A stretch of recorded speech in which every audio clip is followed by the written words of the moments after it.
रुद्र दर्द में कर्राते हुए भी बेहोशी की धुंधली हालत में जोर जोर से चिल्लाते हुए प्रत्यक्षा से रुकने के लिए कह रहा था, लेकिन प्रत्यक्षा जयंत की बात मानने के लिए मजबूर थी। प्रत्यक्षा ने अपने कंधे पर हाथ रखा और फिर कुर्ते को अपने कंधे से नीचे खींचते हुए उसे खोलने लगी कि तभी प्रत्यक्षा नशे में चूर होकर अपने सर को पकड़ते हुए वहीं जमीन पर ही गिर पड़ी। जयंत प्रत्यक्षा के बालों को एक बार फिर से खींचते हुए उसे खड़ा किया और रुद्र की ओर देखते हुए प्रत्यक्षा के कंधे पर अपना हाथ रखा। उसने कंधे से ही उसके आस्तीन को एक झटके में फाड़ दिया। मजा आया रुद्र? तेरी मर्दानगी को थू है रुद्र, जो सामने पकवान देख कर भी उसे सजाए रखा है, लेकिन हम तो इसे चक्कर इसका पूरा मजा। तभी अचानक ही जयंत को एक जोर का धक्का लगा। जयंत खुद को संभाल नहीं पाया और जमीन पर गिर पड़ा। प्रत्यक्षा नशे की हालत में पूरी तरह से बेहाल थी। रुद्र ने पास में पड़ा एक गमछा उठाया और प्रत्यक्षा के शरीर पर लपेटते हुए उसे अपनी बाहों में कस लिया। प्रत्यक्षा ने बहुत कोशिश करते हुए नशे में रोते हुए वो रुद्र का नाम लेने लगी। वो अब अपने सर को ऊपर उठाते हुए उसे बचाने वाली की ओर देखने लगी। प्रत्यक्षा को लग रहा था कि शायद रुद्र ने एक बार फिर उसे बचा लिया, लेकिन चेहरा देखने पर प्रत्यक्षा के सामने कार्तिक था। प्रत्यक्षा अपनी बार बार झिलमिलाती हुई धुंधली आंखों से कार्तिक को देख रही थी। कार्तिक को प्रत्यक्षा की रोते हुए लाल हुई आंखें चुभने लगी थी। इस पर कार्तिक ने प्रत्यक्षा की आंखों पर हाथ रखते हुए उससे कहा, तुम्हें डरने की जरूरत नहीं है, अब सब कुछ ठीक है। जयंत ने जैसे ही पीछे मुड़कर देखा, वहां पर समर्थ और कार्तिक अपने आदमियों के साथ आ गए थे। जयंत डरी हुई नजरों से वहां का माहौल देख रहा था, क्योंकि उसके सारे ही आदमी अपने घुटनों पर बैठे हुए थे। उसके सर पर बंदूक तनी हुई थी। देखते ही देखते पूरी बाजी पलट चुकी थी।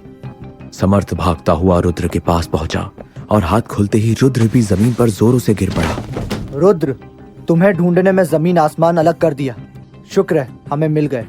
अब तुम्हें डरने की जरूरत नहीं, सब कुछ हमारे हाथ में है। समर्थ की बात रुद्र के कानों में पड़ रही थी, लेकिन रुद्र की आंखें सिर्फ और सिर्फ प्रत्यक्षा पर टिकी हुई थी। इधर रुद्र लड़खड़ाते कदम से प्रत्यक्षा की ओर बढ़ा और प्रत्यक्षा भी कार्तिक से दूर होकर गिरते पड़ते हुए रुद्र के पास आ पहुंची और रुद्र के चेहरे को अपने हाथों में भरते हुए उससे रोते हुए कहने लगी, गंदे लोग हैं यहाँ, मुझे घर जाना है। घर चलो, तुम मेरे हो, मैं तुम्हारे साथ रहूंगी। मुझे घर जाना है। रुद्र की आंखों में आंसू थे, क्योंकि उससे प्रत्यक्षा की यह हालत देखी नहीं जा रही थी। इस पर रुद्र ने प्रत्यक्षा के दोनों हाथों को अपने हाथों में थामा और फिर प्रत्यक्षा के सिर को अपने सीने पर रखकर उसे शांत करते हुए कहा, शांत हो जाओ, बस अब सब खत्म हुआ। इतना समझ लो कि अब तुम अपने घर में ही हो, कुछ नहीं होने देंगे हम तुम्हें। रुद्र ने प्रत्यक्षा को संभालते हुए अपनी बाहों में भर रखा था और प्रत्यक्षा भी नशे की हालत में रुद्र के सीने पर सर रखे हुए थी। इस पर समर्थ और कार्तिक ने एक दूसरे की तरफ देखा। उन दोनों के ही मन में बस एक ही बात चल रही थी कि प्रत्यक्षा और रुद्र एक दूसरे से बिल्कुल अनजान थे, लेकिन इतने लोगों के बीच इन दोनों ने एक दूसरे को चुना। दोनों की ही हालत हद से ज्यादा बदतर हो चुकी थी। देखते ही देखते प्रत्यक्षा ने अपनी आंखों को बंद कर लिया। रुद्र ने महसूस किया कि शायद प्रत्यक्षा बेहोश हो चुकी थी। इस पर रुद्र ने समर्थ की ओर देखते हुए अपनी आंखों को धीरे से बंद किया और रुद्र भी जमीन पर बेहोश होकर गिर पड़ा। इधर समर्थ ने बेहद गुस्से में आगे बढ़ते हुए जयंत को उसके गले से पकड़ा और फिर जमीन पर गिराते हुए उसे बेहद गुस्से से दबाने लगा। इस गवार, इस अनाथ इंसान के लिए बड़े भैया आप मुझ पर हाथ उठा रहे हैं? वो लड़की जिसके साथ तूने गलत किया वो रुद्र की पत्नी है और हमारे घर का हिस्सा है, वो जो हमसे अब कभी अलग नहीं होगा। तूने इंसानियत खो दी तो हम अपना रिश्ता क्यों निभाएं? आज तूने सारी हदें पार कर दी है। अरे कार्तिक, मैंने तेरी जान बचाई थी और तू ये सिला देगा मुझे अपनी दोस्ती का? तेरी दोस्ती मेरे लिए सबसे कीमती है, ये तू भी जानता है। उस लड़की से कोई लेना देना नहीं, लेकिन हम सबके सामने वो सिर्फ एक छोटी बच्ची है। तेरे भेजे में ये बात नहीं बैठ रही? तेरी जान बख्श रहा हूँ क्योंकि तू मेरी सजा का हकदार नहीं है। तुझे बाबा का सामना करना होगा। मामला हमारे घर का है तो सजा भी तुझे घर का मुखिया ही देगा। कार्तिक, लेकर जाओ उसे बाबा के पास और इन सारे आदमियों को भी यहाँ से रवाना करो। मैं इन दोनों को लेकर पहुंचता हूँ। समर्थ ने पलटकर प्रत्यक्षा और रुद्र की ओर देखा। रुद्र जमीन पर लहूलुहान सा बेहोश पड़ा था और प्रत्यक्षा भी उसके सीने पर सिर रखी हुई शराब के नशे में बेहोश पड़ी थी। क्या किस्मत एक दूसरे से इस तरह से मिलती है? फिर तो कोई भी कभी भी तुम्हारे बीच में नहीं आ सकता। लेकिन अगर ये सच में किस्मत है तो तुम दोनों को ही इस खौलते लावे का सामना करना पड़ेगा जिसने हम सबकी जिंदगी को पहले ही तबाह कर दिया था। समझ नहीं आ रहा कि तुम दोनों के लिए खुश हूं या तुम दोनों की सलामती की दुआ करूं, क्योंकि तुम दोनों ही अपने आने वाले दर्दनाक कल से पूरी तरह से अनजान हो। आसमान से लगातार गिर रही बारिश माहौल को धुंधला कर रही थी। ऐसी बारिश को चीरता हुआ रुद्र प्रत्यक्षा को तलाश कर रहा था। रुद्र जोर जोर से चिल्लाते हुए प्रत्यक्षा का नाम ले रहा था और उसे ढूंढने की कोशिश कर रहा था। रुद्र की सांसें बेहद तेज थी। वह रात के उस नीले घिर चुके अंधेरे में बारिश की झरझराती आवाज में पागल हो चुका था। कहाँ हो तुम? फिक्र मत करना, मेरी धड़कनें तुम्हें ढूंढ लेंगी। रुद्र ने बहुत ध्यान से देखा कि रात की उस नीली रोशनी में प्रत्यक्षा सफेद कपड़ों में रोती हुई दूर खड़ी थी। तभी रुद्र ने प्रत्यक्षा के चेहरे को ध्यान से देखा कि उसके सिर से निकला हुआ खून भी प्रत्यक्षा के चेहरे से होते हुए उसके सफेद कपड़ों को भिगोकर लाल कर रहा था। रुद्र की धड़कन अब बेकाबू हो चुकी थी। प्रत्यक्षा ने अपने हाथों को रुद्र की ओर बढ़ाते हुए उसकी तरफ अपनी दोनों बाहें फैलाई। इतनी देर क्यों कर दी तुमने? जानते हो ना कि तुम्हारे अलावा मेरा इस दुनिया में कोई और अपना नहीं है, फिर भी तुमने इतनी देर क्यों कर दी? मेरे पास भी मेरा कोई भी अपना नहीं था, लेकिन जब से तुम मेरी जिंदगी में आई हो सब बदल गया। तुम मेरा वो पहला जायज रिश्ता हो जो मुझे मिला और सिर्फ मेरा ही रहेगा, जिसे मैं पूरी तरह से अपना कह सकता हूं। तुम्हारे साथ बिताया हर एक पल सबसे कीमती होता है मेरे लिए। मैं तुम्हारे साथ हंसना चाहता हूँ, रोना चाहता हूँ, तुम्हारे सीने पर अपना सर रखकर अपना हर दुख दर्द को तुम्हें बताना चाहता हूँ। पूरे दिन तुम्हें देखना चाहता हूँ और पूरी रात तुम्हें सुनना चाहता हूँ। बोलो, तुम मेरा साथ दोगी ना? तुमने सच्चाई छुपाई, ऐसा क्यों किया? देखो ना आज मेरे साथ क्या हुआ।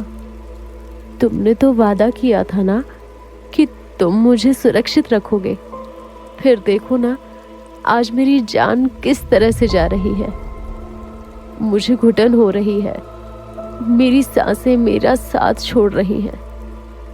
मैंने तो तुम्हें अपना माना था ना, फिर तुमने मुझे मार क्यों दिया? तुमने ही मेरी जान ले ली।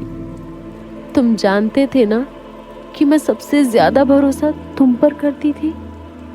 अगले ही पल रुद्र ने डरती हुई नजर से प्रत्यक्षा की ओर देखा। प्रत्यक्षा के सफेद कपड़ों पर खून के धब्बे बढ़ते जा रहे थे। प्रत्यक्षा रुद्र के करीब थी। प्रत्यक्षा का चेहरा रुद्र के हाथों में था, लेकिन अचानक ही प्रत्यक्षा ने अपनी आंखों को बंद करते हुए रुद्र की बाहों में ही अपना दम तोड़ दिया।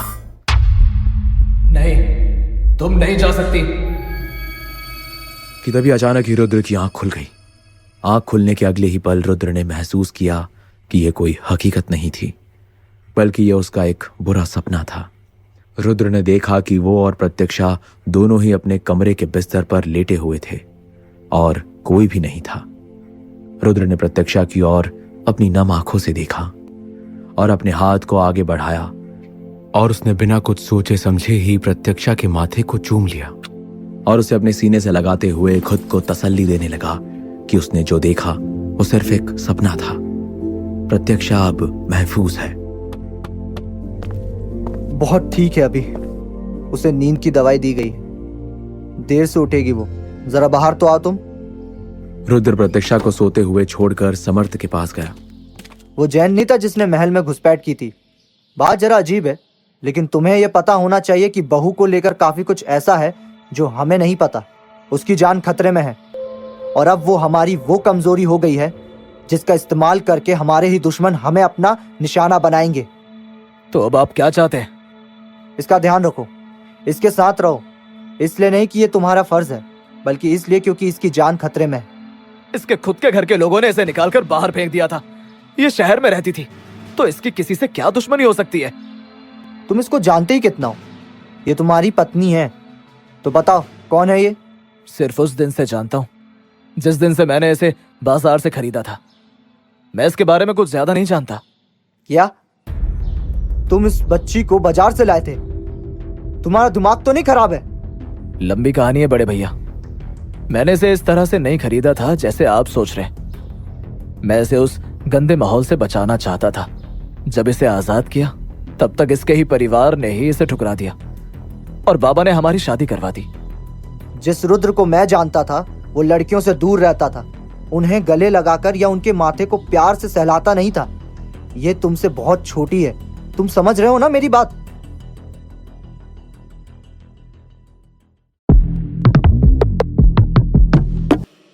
समर्थ ने रुद्र को समझाते हुए उसे ये बताना चाहा कि दोनों के बीच हद से ज्यादा उम्र का फासला है। बहू तुमसे बहुत छोटी है, तुम समझ रहे हो ना मेरी बात? समझ रहा हूं, लेकिन इसका सही जवाब अगर कोई दे सकता है तो वो है बाबा। फिर तो अब हमें बाबा से बात करनी ही होगी। वैसे भी बाबा ने तुम्हें नीचे बुलाया था, इसलिए मैं यहाँ आया था।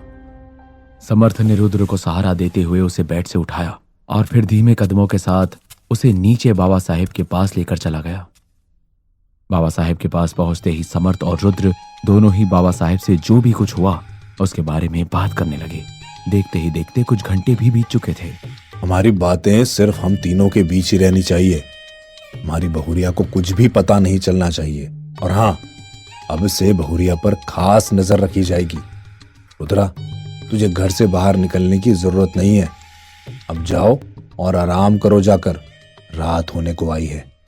रुद्र धीमे कदमों के साथ खुद को संभालते हुए उसने पाया कि प्रत्यक्षा अपना सिर पकड़कर बैठे हुई थी। रुद्र शांति से उसके पास जाकर बैठ गया। क्या हुआ था उस रात जब मैं बेहोश हुआ था? मुझे साफ साफ बताओ। वो जब तुम बेहोश हुए तब अचानक से ही बहुत कुछ जंगल के कुत्ते आ गए थे। वो शायद तुम्हें मरा हुआ समझ रहे थे। अचानक से ही वो हमला करने लगे थे। तुम जानती हो कि मैं क्या पूछ रहा हूँ? तुम बेहोश थे जब वो अचानक से आ गए और हमें अपने साथ ले गए। तुम्हें पता है ना कि मैं तुमसे काफी बड़ा हूँ। मैं शायद तुमसे 9 या 10 साल बड़ा हूँ। मैं 33 साल का हूँ और तुम शायद 23 या 24 की होगी। तुम मुझसे बहुत छोटी हो। तुम कमजोर सी, दुबली पतली, नाजुक शरीर की, और मैं तुमसे कहीं ज्यादा ताकतवर। तुम गोरी और मैं हल्का सांवला। तुम शहर की पढ़ी लिखी लड़की और मैं गांव का एक आम सा गंवार इंसान हूं। मुझ में और तुम में कुछ भी एक जैसा नहीं।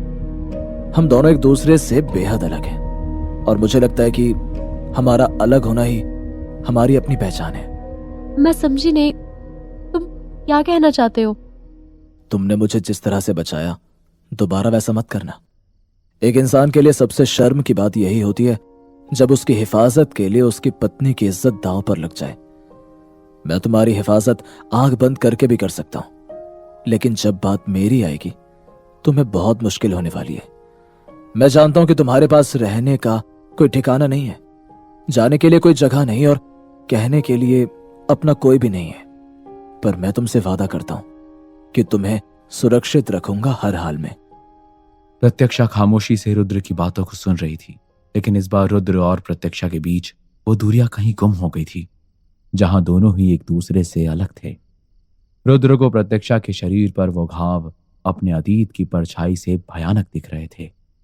रुद्र के अंदर एक पहला सा एहसास जागने लगा था, जहां वो खुद को कभी देखना नहीं चाहता था। एक बात पूछूं, बुरा तो नहीं मानोगे? पूछ लो। वो केतकी अम्मा ने कहा था कि तुम्हें ये सब बातें करना पसंद नहीं है और तुम्हारे सामने ये बात ना करूं, पर सोचा शायद मुझे पूछना चाहिए। उस झोपड़ी को लेकर बाबा साहेब तुम्हें हमेशा धमकियां क्यों देते हैं? वो तुम्हारे लिए इतनी खास क्यों है? झोपड़ी का जिक्र होते ही रुद्र माथा समेटते हुए प्रत्यक्षा की ओर देखने लगा। उसने प्रत्यक्षा की बात का कोई भी जवाब नहीं दिया। मुझे लगा कि तुम ये पूछोगे कि मैंने तुमसे शादी क्यों की थी। नहीं, ये मैं नहीं पूछती तुमसे, क्योंकि जानती हूं उसका जवाब तुम नहीं दोगे। मेरा तुमसे शादी करने का कोई इरादा नहीं था। उस दिन जब तुम्हें देखा मैंने वहां बाजार में, जहां तुम लोगों की बोलियां लगाई जा रही थी, तुम्हें पता है वो बाजार कौन सा है? वहां वो सारे काम होते हैं जिसे ये दुनिया गलत कहती है। लड़कियों का बेचा जाना, खरीदा जाना, जुआ, शराब, नशे और हर वो गलत काम जो शायद कोई भी शरीफ इंसान तो नहीं ही करता होगा। ऐसे बाजार में तुम्हें लाया गया था। जब मैंने तुम्हें वहां देखा तो दो पल दिमाग में आया कि मुझे कोई फर्क नहीं पड़ता कि तुम्हारे साथ क्या होगा। बाकी लड़कियां भी तो वहां बेची ही जा रही थी ना। और ये वहां की बहुत आम सी बात है, जहां तुम्हारे शहर जैसे कायदे कानून नहीं है। इनका रहने का तरीका अलग है, यहाँ के कायदे कानून भी अलग है। जब वहाँ सारे गलत काम होते हैं और कोई शरीफ इंसान वहाँ नहीं जाता, तो तुम क्या कर रहे थे वहाँ पर? और अगर वहाँ तुम ही सही थे तो तुमने मुझे खरीदा क्यों था, वो भी इतनी ऊंची बोली लगाकर? इस बात का रुद्र ने प्रत्यक्षा को कुछ ऐसा जवाब दिया जिससे प्रत्यक्षा पूरी तरह से चौंक गई। किसी को मारने आया था। हुक्म था बाबा का कि उसकी लाश लेकर बाबा के पास जाऊं। वही करने गया था वहां। जिसका पीछा कर रहा था उसे तुम्हारी बोली लगाते हुए देखा तो खुद भी बोली लगाने लगा। तब पहली बार मेरी नजर तुम पर पड़ी। तुम्हें देखकर ही पता चल गया था कि तुम उस जगह से नहीं थी। तुम्हारी डरी हुई आंखें हर किसी को देख रही थी। वहीं सामने बैठकर मैं काफी देर से सब कुछ देख रहा था। पहले मुझे कोई फर्क नहीं पड़ा, वहां तो ये सब रोज ही सबके साथ होता है। लेकिन फिर तुम्हारी उन सहमी हुई सी आंखों को देखते हुए मुझे कुछ याद आने लगा, कुछ ऐसा जिसमें मेरा पूरा बचपन गुजरा था। तुम्हें देखकर अचानक ही महसूस हुआ कि तुम्हारे साथ वो सब नहीं होना चाहिए जो आगे होने वाला था। प्रत्यक्षा खामोशी से रुद्र की ओर देख रही थी। रुद्र बेहद गंभीर होते हुए प्रत्यक्षा से हर एक बात बता रहा था। तुम्हारी बोली लगाने वाले लोग तुम्हें वैसे भी बेच ही देते, और तुम्हें खरीदने वाले लोग तुम्हारे साथ क्या करते ये तुम खुद जानती हो। बस उस एक पल तक मैं तुमसे पूरी तरह से अनजान था। लेकिन जब मैंने देखा कि उन व्यापारियों ने तुम पर हाथ उठाया, जिसके बाद तुम डर गई थी, मुझे खुद को समझ नहीं आया कि मैं क्यों सब छोड़कर आगे बढ़ गया। मुझे पता है तुम्हें सुनने में थोड़ा सा अजीब लग रहा होगा, लेकिन बस मैं उस समय इतना ही चाहता था कि तुम उन सारी चीजों से दूर निकल जाओ। लेकिन जिसके शिकार के लिए मुझे भेजा गया था वो मेरे सामने ही था, और उसने तुम्हारी आखिरी बोली लगाई थी। इसीलिए मैंने तुम्हारी ऊंची बोली लगाई ताकि मैं तुम्हें खरीद सकूं, और मुझे अब सामने से मौका मिल गया था उसे मारने का। तो तुमने मुझसे शादी क्यों की? तुमने मुझे इसलिए नहीं खरीदा था कि मैं किरण हवेली से थी। तुमने मुझे बचाने के लिए वहां से खरीदा था। नहीं, उस पल तक मुझे नहीं पता था कि तुम कौन हो या कहां से आई हो। तुम्हें देखकर अंदाजा लगाया था मैंने कि तुम यहां से नहीं हो। यकीन मानो, उस वक्त तक मुझे तुमसे कोई लेना देना नहीं था। जिस वक्त तुम्हें होश आया, केत की अम्मा तुम्हारी दवा पट्टी करके वहां से चली गई थी, और तुमने उल्टे ही वो तमाशा शुरू कर दिया कि मैंने तुम्हारे साथ कुछ किया है। प्रत्यक्षा अभी तक सब कुछ बेहद खामोशी से सुन रही थी, लेकिन जैसे ही रुद्र ने उस रात का जिक्र किया जब प्रत्यक्षा पहली बार रुद्र से टकराई थी और झोपड़ी में उसे गलतफहमी हुई थी कि रुद्र ने उसकी इज्जत के साथ खिलवाड़ किया है, प्रत्यक्षा की नजरें शर्म से नीचे की ओर झुक गई। मत करो ना वो सब बातें। मैं शर्मिंदा हूँ उस दिन से जब मुझे केत की अम्मा ने ये सब बताया था। रुद्र ने प्रत्यक्षा को दवा देते हुए उसके चेहरे की ओर झांकते हुए धीरे से मुस्कुराया। तुम्हें पता है ना कि तुम इस तरह की बेवकूफियां कई बार कर चुकी थी। मुझे तो समझ नहीं आया कि तुम्हारी उन बातों पर मैं गुस्सा करूं या हंसूं। हाँ, हो सकता है कि मैंने एक तरह से तुम्हारी जान बचाई थी और तुम मुझे देखकर किसी ऐसे गुनाह के लिए सोचने लगी थी जो मैंने किया ही नहीं था। लेकिन एक बार बात तो करनी चाहिए थी ना। शायद वो हालात ऐसे थे कि तुमने सब कुछ अपने दिमाग में गलत बैठा लिया।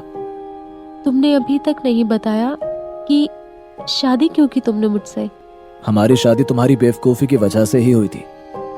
तुमने उन सबके सामने बोला कि मैंने तुम्हारे साथ गलत किया। मैं कुछ बोलता जो कोई समझता, मेरे बोलने का कोई फायदा नहीं होता, क्योंकि मेरी बात कोई नहीं मानता। वो पूरा ही गांव मेरा दुश्मन है। उसमें से तुम चिल्ला चिल्ला कर कह रही थी कि मैंने तुमसे शादी की है, मैंने तुम्हारे साथ जबरदस्ती की है। पर मेरे लिए यह हैरानी की बात थी कि तुम्हारी इस बेवकूफी के बाद भी तुम्हारे परिवार ने तुम्हें वहां से निकाल दिया, जबकि वो जानते थे कि मैं ब्रह्मचारी हूं और मैंने सालों तक अपने आप को इन सारी चीजों से दूर रखा था। तुम ब्रह्मचारी हो, और अगर मैं गांव की, तुम ब्रह्मचारी नहीं हो? क्या पूछना चाह रही हो? मुझे कुछ समझ नहीं आया कि तुमने अभी क्या कहा। ये सुनते ही प्रत्यक्षा ने मन में ही सोचते हुए खुद से कहा, अब कैसे कहूं कि तुमने ही मुझे किस किया था जंगल में। ये कैसा ब्रह्मचर्य है तुम्हारा। तो मतलब तुम बस इतना बताओ कि तुम ब्रह्मचारी क्यों हो। तुम्हारे इन सवालों का कोई जवाब है नहीं मेरे पास। बचपन से 26 साल की उम्र तक मैंने ब्रह्मचर्य का पालन किया, क्योंकि मैंने अपनी जिंदगी का सिर्फ एक ही नियम बनाया था कि मुझे बाबा के हुक्म को मानना है। मैं बीच में कोई भी ऐसी वजह नहीं लाना चाहता था जिससे कि मैं बुरा इंसान बनूं, और मैं इन सारी चीजों में कभी दिलचस्प भी नहीं रखता था। 26 सालों तक मैंने पूरा व्रत किया, उसके बाद कभी मन ही नहीं हुआ इन सब चीजों में दिलचस्पी दिखाने का। तो तुम कह सकती हो कि अभी तक ब्रह्मचर्य ही हूं। प्रत्यक्षा ने मन में सोचते हुए खुद से कहा, अरे नहीं हो तुम कोई ब्रह्मचारी। अच्छा, फिर तुम मुझे उस तरह से क्यों कहते थे कि तुम बात मानो वरना अच्छा नहीं होगा। क्योंकि तुम डरती थी, इसीलिए मैं तुम्हें डराया करता था। क्या हद हो गई। क्या कभी तुम मुझे, क्या मैं तुम्हारी जिंदगी में अब वो। रुद्र अचानक ही बोलते हुए रुक गया, क्योंकि प्रत्यक्षा दवा के असर से आंखें बंद करके सोने लगी थी। इस पर रुद्र ने प्रत्यक्षा को देखते हुए अपने मन में ही सोचने लगा, इन मासूम सी नजरों में न जाने मेरी क्या औकात होगी, न जाने ये मेरे बारे में क्या सोचती होंगी। लेकिन इसके होठों से जितनी बार भी मेरा नाम निकल रहा है, मुझे सुकून सा मिल रहा है। ऐसा लगता है कि ये सिर्फ और सिर्फ मेरा नाम ले, लेकिन मेरी ही वजह से न जाने इसको कितनी बार जलील होना पड़ा। लोगों की बुरी नजर इस पर पड़ी। शायद मैं इसके लायक ही नहीं हूं। शायद इसका मुझ पर भरोसा करना सिर्फ इसकी मजबूरी है, क्योंकि इसके पास कोई रास्ता ही नहीं है। हाँ, यही सच है, क्योंकि शायद ये मुझसे ये उम्मीद लगाकर बैठी हुई है कि मैं इसकी हिफाजत करूंगा। मुझे इसे इसके शहर भेज देना चाहिए, लेकिन फिर इसके जाने के बाद मैं जीऊंगा कैसे। ये सब क्या हो रहा है। आज तक भी तो मैं अकेला ही था ना, फिर अब डर क्यों लगने लगा है मुझे अकेला होने में। प्रत्यक्षा, तुम मेरी होकर भी मेरी नहीं हो। मेरा इकलौता जायज रिश्ता ही मुझसे दूर होने वाला है। क्या ऐसा नहीं हो सकता कि हमेशा मेरे साथ रहो, या फिर मैं स्वार्थी हो रहा हूं। कहानी का अगला भाग सुनने के लिए चैनल को सब्सक्राइब करके बेल आइकन प्रेस करना ना भूलें।